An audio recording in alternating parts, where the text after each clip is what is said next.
தினம் ஒரு நோயில் இன்றைக்கி டே 7. இதில் நம்ம பார்க்க போகிற டிஸார்டர் ஆஞ்சைனா பெக்டோரிஸ். இதை தமிழில் நெஞ்சு வலி அப்படின்னு சொல்லுவாங்க.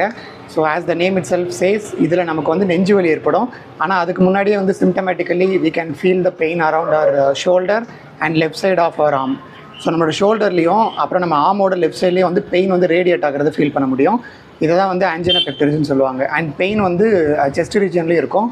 ஸோ இது வந்து தமிழில் நெஞ்சு வலி.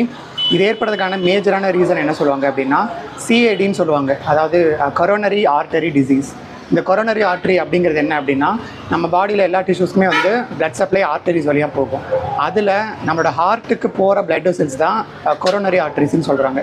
அந்த கொரோனரி ஆர்டரியில் ஆத்ரோஸ்கெலரோசிஸ் ஏற்பட்டாலோ, இல்லை ஏதாவது ஒரு பிளேக்கு, இல்லை ஏதாவது ஒரு ஃப்ளூயிட் பில்டப், இல்லை எக்ஸசிவ் கொலஸ்ட்ரால் போய் அடைச்சிருந்தாலோ அந்த இடத்துல சரியான அளவு பிளட் சப்ளை வந்து கொடுக்க முடியாமல் இருக்கும்.